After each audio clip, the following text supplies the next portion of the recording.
दोस्तों, मूवी की शुरुआत में हम अफगानिस्तान के गांव के ऊपर से एक ड्रोन को उड़ता हुआ देखते हैं। ड्रोन को देखते ही गांव के लोग फौरन अलर्ट हो जाते हैं और इसी समय वहां पर अमेरिकन आर्मी के कुछ सोल्जर्स आ जाते हैं। टीम लोगों की तलाश में निकलती है। तभी इन्हें एक ऐसा व्यक्ति मिलता है जो बॉम्ब को छुपा रहा होता है। टीम इस व्यक्ति को अपना हथियार फेंकने को कहती है, लेकिन वो नहीं मानता, जिसके कारण टीम इसे शूट करने का निर्णय लेती है। इसके बाद जैक कर्नल मैसन को मरने वाले व्यक्ति और बॉम्ब के बारे में बताता है और इससे बॉम्ब को डिफ्यूज करने की परमिशन मांगता है। कर्नल इसे ऐसा करने से रोकता है क्योंकि ऐसा करना खतरनाक होगा, लेकिन वो कर्नल की बात नहीं मानता और सक्सेसफुली बम को डिफ्यूज कर देता है। और इसी समय एक और खुफिया बम फट जाता है, जिसके कारण काफी सारे सोल्जर्स की डेथ हो जाती है। इसी समय छुपे हुए लोग बिल्डिंग से बाहर आ जाते हैं और अमेरिकन सोल्जर्स की तरफ शूट करने लगते हैं। हर तरफ अमेरिकन सोल्जर्स मरने लगते हैं और सिर्फ जैक और मैसन बाकी रह जाते हैं। जैक अपने घायल कर्नल की ओर भागता है। इसी समय जैक पर एक आदमी फायर करने लगता है, लेकिन कर्नल उसे शूट करके जैक की जान बचा लेता है। तभी हेलीकॉप्टर की आवाज आती है और वो दोनों को वहाँ से लेकर चले जाती है।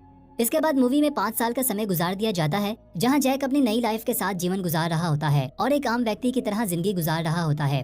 जख्मी होने के कारण जैक के दिमाग पर असर हुआ था, जिसके लिए इसे मेडिसिन लेनी पड़ती है। जैक अब एक ऑटो शॉप में काम करता है, जिसके ऑनर का नाम रिल होता है। जैक को एक्स्ट्रा पैसे कमाने के लिए एक्स्ट्रा काम भी करना पड़ता है। काम के बाद जैक घर वापस जाकर अपनी फैमिली के साथ समय बिताता है और अपने बेटे के सामने अच्छा मूड रखता है। लेकिन जब वो अपनी पत्नी से बात कर रहा होता है तो इन्हें पता चलता है कि इनके पास बहुत सारे बिल हैं, जो इन्होंने अभी तक पे नहीं किए। जैक हमेशा की तरह अपनी पत्नी से ये वादा करता है कि वो इस मुश्किल का सलूशन निकालेगा। इसके बाद रात के समय जैक अपने बेटे को कुछ तस्वीरें दिखाता है, जिसमें वो अपने आर्मी के दोस्तों के साथ होता है। जैक का बेटा इससे पूछता है कि क्या आपने कभी किसी की जान ली है। जैक सवाल का जवाब नहीं देता और वहाँ से चला जाता है। अगले दिन जैक अपने काम के लिए निकलता है और जैसे ही वो शॉप पर पहुंचता है तो इसे पता चलता है कि कुछ गैंगस्टर के लोग इल्ड का पता पूछ रहे हैं, क्योंकि इल्ड ने इनसे कुछ उधार लेकर रखा था, जिसका हिसाब अभी बाकी है। जैक इन लोगों को यहाँ से जाने को कहता है, लेकिन इनका लीडर फ्रेश ये बात नहीं मानता और वो अपने आदमियों को जैक की पिटाई करने का ऑर्डर देता है। जैक बड़ी आसानी से एक रैंच के साथ इन सभी लोगों की धुलाई कर देता है। फ्रेश जैक को अपनी गन दिखाकर इसे ऐसा करने से रोक देता है और जैक से इसका बदला लेने का वादा करके वहाँ से निकल जाता है। इसके बाद इल्ड जैक को अपने पास्ट की सच्चाई बताता है कि वो पहले गैंग का हिस्सा हुआ करता था, लेकिन इसने गैंग को छोड़कर अपनी नई जिंदगी बनाई ताकि वो सुकून की जिंदगी जी सके। इल्ड वादा करता है कि वो जैक और इसकी फैमिली की हिफाजत करेगा और इसे किसी भी चीज के लिए परेशान होने की जरूरत नहीं। जैक अपनी फैमिली के लिए परेशान होने लगता है और घर फोन मिलाकर अपनी बीवी से पूछता है कि क्या सब कुछ ठीक है। वो अपनी पत्नी को सब कुछ बता देता है, जिस पर जैक की पत्नी निराश होती है कि इसे खुद लड़ने की बजाय पुलिस को कॉल करनी चाहिए थी। शाम होते ही जैक अपने घर वापस आता है तो वो इसी गैंगस्टर फ्रेश को घर से वापस जाता हुआ देखता है। फ्रेश जैक को इशारा करते हुए बताता है कि इसने अपना बदला ले लिया है। घबराया हुआ जैक जैसे ही घर में एंटर होता है तो देखता है कि फ्रेश ने इसकी पत्नी और इसके बच्चे की जान ले ली है। ये देखते ही जैक काफी ज्यादा इमोशनल हो जाता है और चिल्लाने लगता है। थोड़ी ही देर बाद पुलिस वहाँ आ जाती है और जैक से सवाल करने लगती है। पुलिस को बताने की बजाय वो खामोशी से वहाँ से अपने ट्रक में बैठकर निकल जाता है।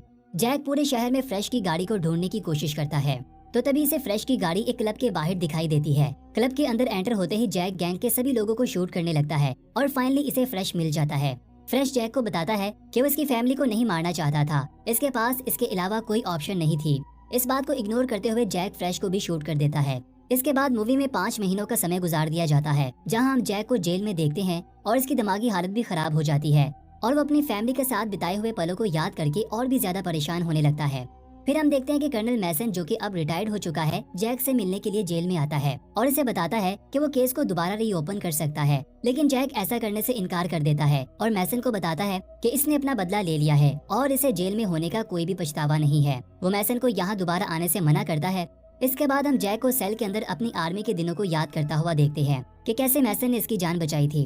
अगले दिन एक अनजान व्यक्ति रैम्सी जैक से मिलने के लिए आता है और इसे बताता है कि वो एक सीक्रेट टास्क फोर्स के लिए काम करता है और जैक को जॉब की ऑफर करता है, लेकिन इस बार भी जैक कुछ भी करने से इनकार कर देता है। इसके बाद रात के समय जैक अपनी पत्नी और बेटी को ख्वाब में देखते हैं और इनकी यादों में गुम होता है। तभी मास्क पहने कुछ लोग सेल के अंदर एंटर हो जाते हैं और इसे बेहोश करके वहाँ से ले जाते हैं। इसके बाद जैक की आंख खुलती है तो वो देखता है कि वो जेल से बाहर है और वही व्यक्ति रैम्सी अपने कुछ लोगों के साथ जैक को बताता है कि वो काफी अरसे से इस पर नजर रखे हुए हैं और इसके रिकॉर्ड से काफी मुतासिर है। वो जैक को बताता है कि हमारी टास्क फोर्स, जिसका नाम सेक्शन 8 है, सरकार के रूल से हटकर काम करती है और वो जैक से वादा करते हैं कि इसकी जिंदगी का मकसद दोबारा लाएंगे और इसके साथ इसे ये भी बताते हैं कि इसका बच्चा, जो कि इस दुनिया में मौजूद नहीं है, वो अपने पिता को लूजर की बजाय हीरो की सूरत में देखना चाहता है। ये सुनने के बाद जैक इनकी टीम को ज्वाइन करने के लिए एग्री हो जाता है। इसके बाद वाशिंगटन डीसी में रैम्सी जैक को इसके बाकी साथियों से मिलवाता है, जो कि एलियास, एजेक्स, ब्रोनर और मोलर हैं। रैमसी जैक को अपना काम करने का अड्डा दिखाता है जिसे वो बैट केव कहता है।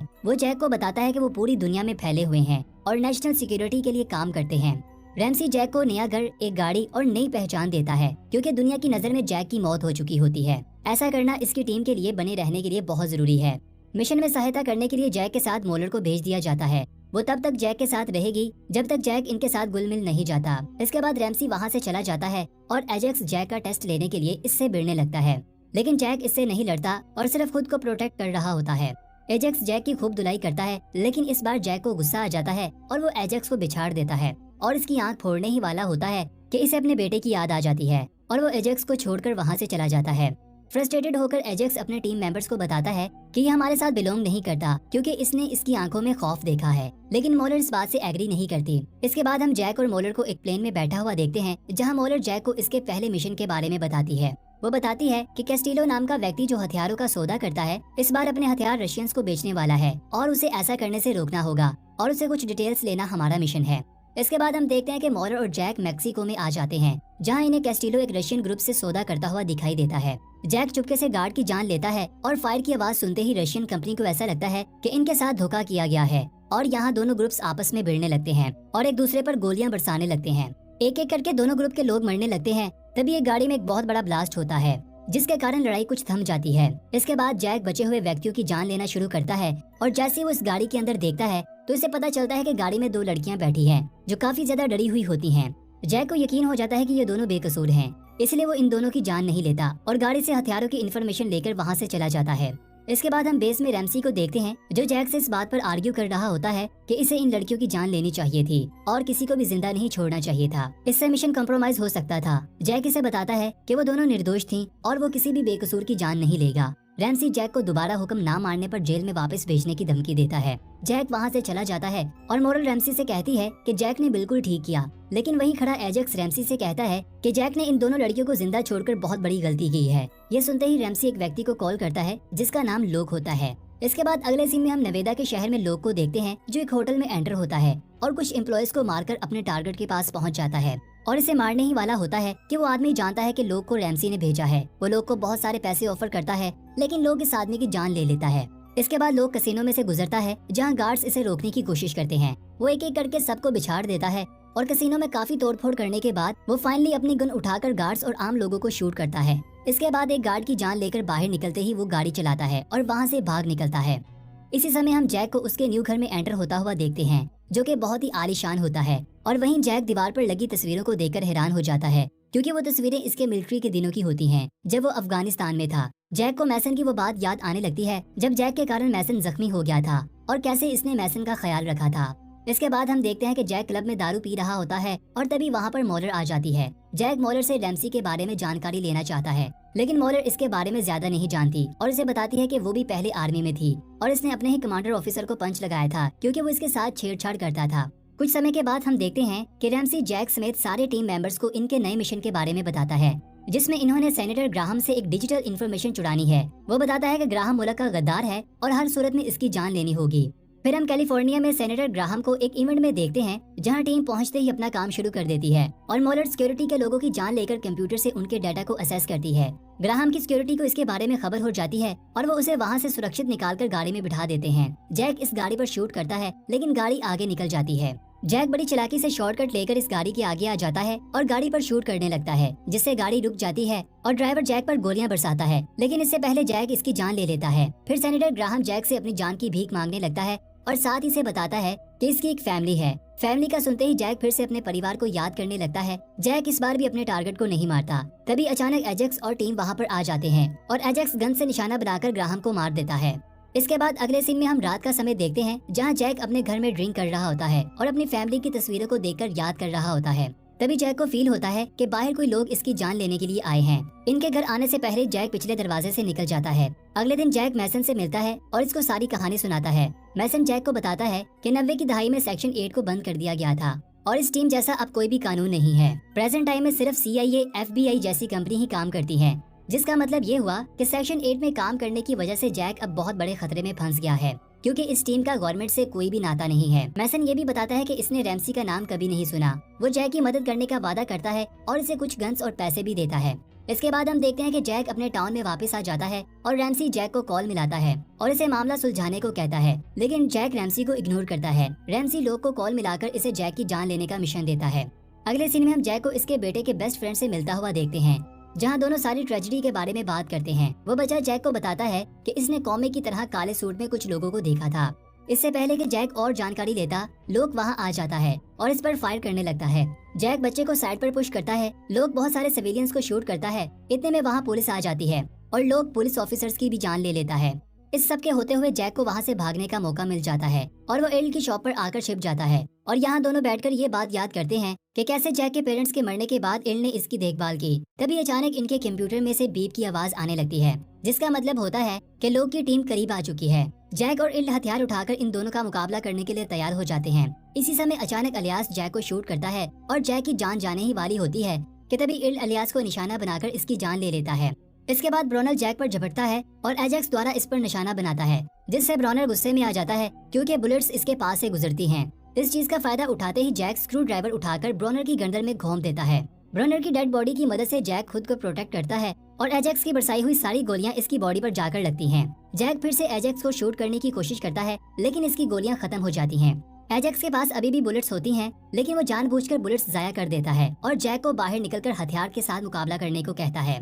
इस बार भी जैक एजेक्स का मुकाबला नहीं कर पाता और एजेक्स इसे बुरी तरह से पीट रहा होता है। जैसे ही एजेक्स जैक को खंजर से मारने वाला होता है, मॉलर एजेक्स को दूर से निशाना बनाकर शूट कर देती है। इसके बाद एल्ड जैक को अपनी कार की चाबी देता है और बताता है कि पुलिस यहाँ आ रही है और इसे यहाँ से निकलना होगा। इसके बाद गाड़ी में मॉलर जैक को बताती है कि वो भी सेक्शन 8 को छोड़ना चाहती है, इसीलिए इसने इसकी मदद की। ये सुनने के बाद जैक मॉलर पर कुछ खास यकीन नहीं करता, इसीलिए इसे रैमसी के घर ले जाने को कहता है। अगली सुबह दोनों मोंटाना के एरिया में पहुंच जाते हैं, जहां इन्हें रैमसी का कैबिन दिखाई देता है। तभी अचानक कोई व्यक्ति जैक को बेहोश कर देता है। इसके बाद हम जैक को फिर से अपनी फैमिली के बारे में ड्रीम करता हुआ देखते हैं और जैसे ही जैक की आंख खुलती है तो वो खुद को एक कमरे में पाता है, जहाँ रैमसी और मॉलर इसके सामने बैठे होते हैं। रैमसी से बताता है कि मॉलर इसके साथ थी और इसी ने ही तुम्हें यहाँ लाने के लिए सारा जाल बिछाया था। रैमसी जैक को बताता है कि इसके लिए कुछ सरप्राइज है।